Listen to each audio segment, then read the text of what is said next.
Pada waktu petang, Syafiq pergi ke Putrajaya untuk melawat sahabatnya yang sedang sakit.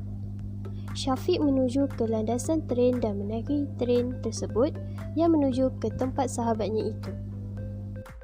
Sepanjang perjalanannya menaiki tren itu berhenti di perhentian seterusnya untuk menurunkan dan mengambil penumpang.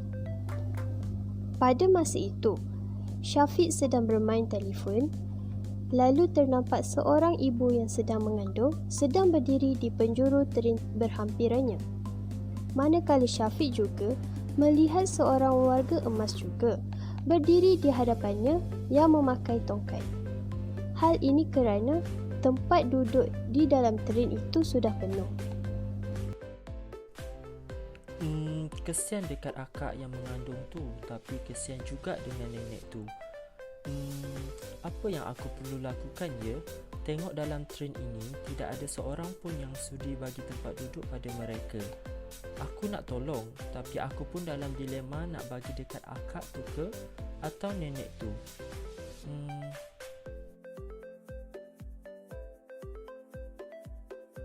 Jalan penyelesaian pertama, Syafiq perlu memberikan tempat duduk kepada ibu mengandung memandangkan dia sedang sarat mengandung.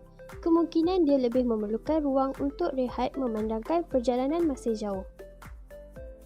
Penyelesaian kedua, Syafiq perlu memberikan keutamaan kepada warga emas tersebut memandangkan warga emas tersebut sudah tua dan tidak mempunyai daya tahan untuk berdiri dengan lebih lama berbanding ibu mengandung itu. Jalan penyelesaian ketiga, dalam pemikiran Syafiq, sekiranya dia memberikan tempat duduknya kepada salah seorang daripada warga emas atau ibu mengandung itu, mungkin ada orang yang ingin memberi tempat duduk buat mereka juga.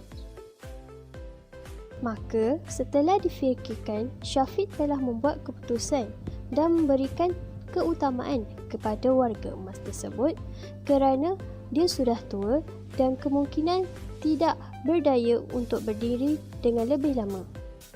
Moral yang didapati dari kisah pendek dilema ini adalah sikap hormat menghormati.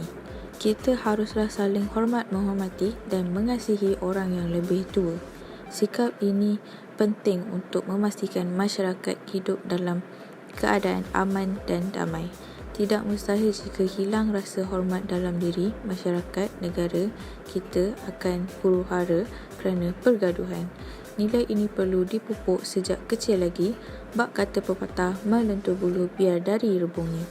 Ibu bapa memainkan peranan penting dalam mencorakkan anak-anak mereka di dalam kehidupan seharian.